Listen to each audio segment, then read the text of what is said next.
Hello guys, welcome back to our channel is our family vlogs. Once again, nandito naman po ako para ibahagi po sa inyong lahat tungkol sa mga collectible na barya tsaka collectible na banknotes. So bago po ako mag-umpisa, shout out po sa mga legendary collector, lalo na sa mga baguhang collector tsaka yung kakaumpisa pa lang sa pagpangulikta, no? So shout out po sa inyong lahat, Luzon, Visayas, Mindanao, lalo na sa kagrupo ni isa dyan sa labas ng bansa, no.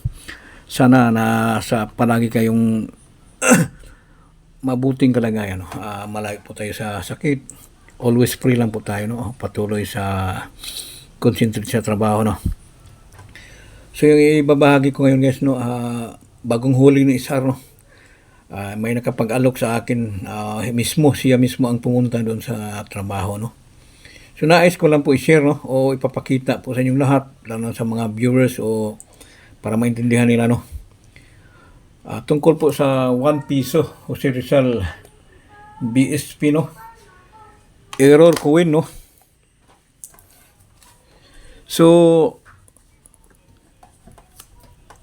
nung una guys, nag-send siya sa messenger ko, no. Sabi na, ito po. Nung una, natatawa ko kasi sabi ko man-made error. So sabi niya, kasi pupunta na siya sa trabaho. Sige, punta ka na dito para makilatis ko, no. Ito po guys, talagang akala ko nung una sinasadya eh. Parang pinupukpok, pero nung nakita ko sa personal guys, talagang namangha ko guys, talagang mint error po, no, o machine error. Kasi nung unang tingin ko sa hindi ko nakilatis yung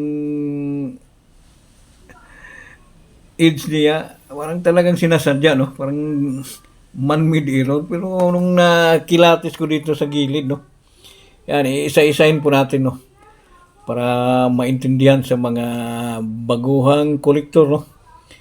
Yan, hindi magawa ng tao yan. Yun sa edge pa lang, oh. Diyan ako naniniwala na talagang legit error, no.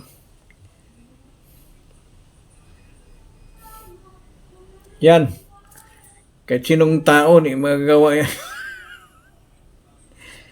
Kaya pasok sa error to, legit talaga. Talagang rare. Oh. Dito po sa edge.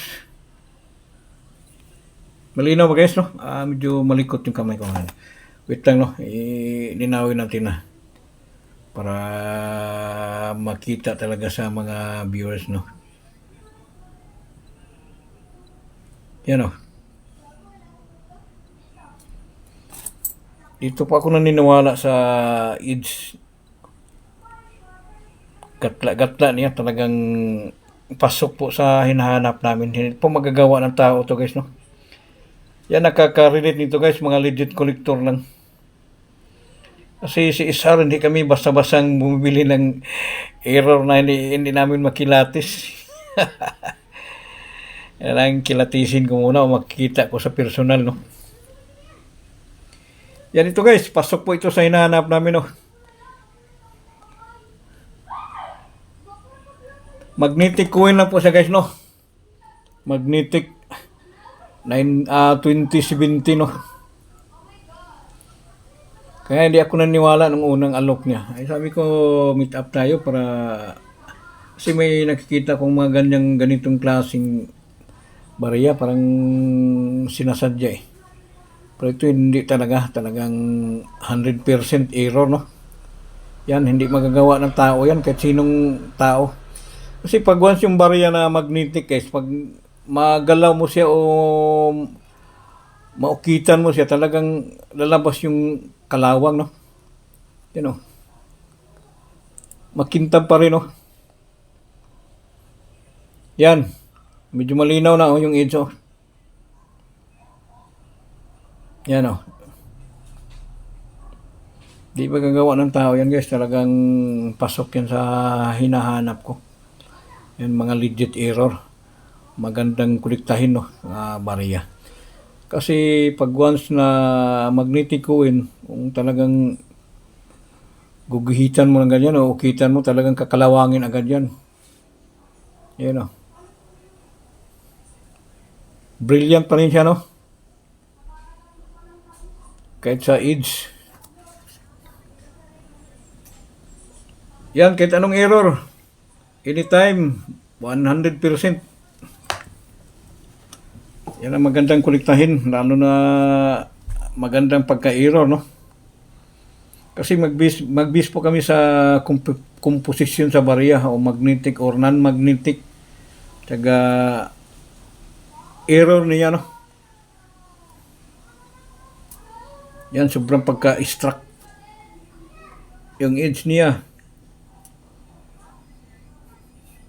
Huwag po kayo mag-alok ng gagayahin nito, guys, kasi makikilatis ni SR yan, no? Hindi nyo magagawa yung ganyang klaseng error, oh. Sa edge pa lang. Hindi magagawa ng tao yan. Napakahirap kopyahin yan, oh. Yan, oh. Para malinaw sa nanonood, no? Yan. Dito ako manga sa edge niya. Pero nung unang tingin ko sa overs niya o sa reverse, akala ko sinasadya. Kasi halos buong isang bilog may mga guhit-guhit eh.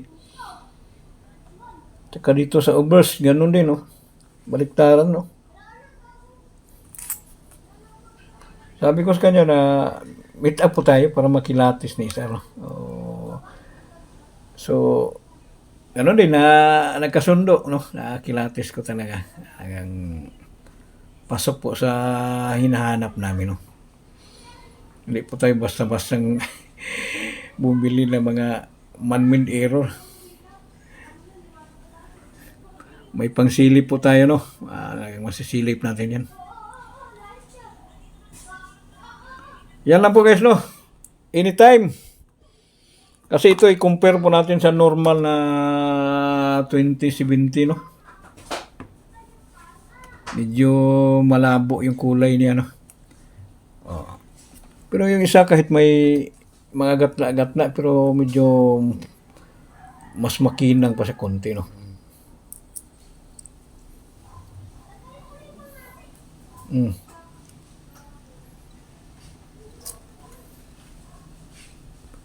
Nakarelate dito, mga legit collector lang, no? Yan. Yan, 100% yan. Pasok sa hinahanap po namin. So mga viewers, lahat ng may hawak na mga error, pwede kayo anytime magpasa sa FB feeds po namin, no? SR Family Vlogs. Kulay asol po. Anytime po kayo mag-message doon, magpasa ng barya, no? Yung mga picture para makilatis agad namin. So, pag mag-alanganin pa ako, pwede tayo meet up, no? Para makita ko po sa personal. Kasi si SR, masilan po sa mga padala-padala, no? Pasensya na po. Ayaw po namin yung mga padala-padala. Gusto ko yung meet up, no? Para iwas ko na lang po, no? Ganun talaga para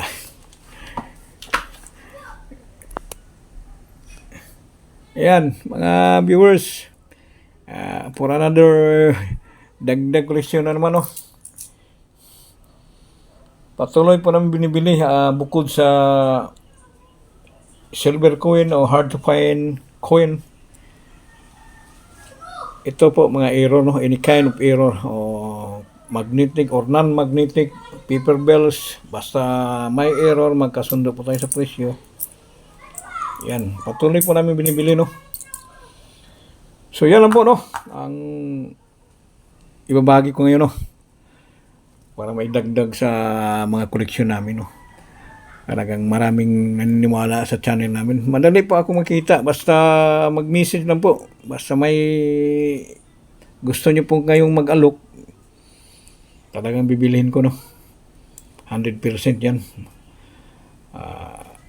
Makikita naman ninyo yung mga koleksyon namin dyan. Hindi naman kami basta-basta na puro kamay lang na iwan ko lang, bahala sila. Mas mahal yung bilihan nila. Basta kami dito, yung binibili namin, mga collectible talaga, no? Talagang mga legit kuwin, no? Sariling puhunan namin to. Hindi kami nagbisi. Makikita naman ninyo sa mga followers namin. Hindi naman maabot ng milyon, pero may panglaan kami na pera para pangbili sa inyo, no? Yan lang po. Simpleng kolektor lang po tayo. CSR, simpleng kolektor lang.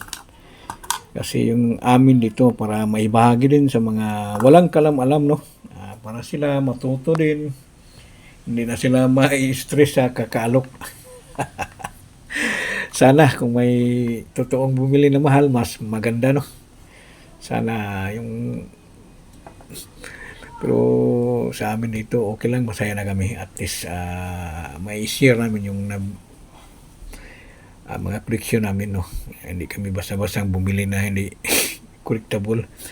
Kasi nakakahiya yan sa mga grupo namin, mga legit collector.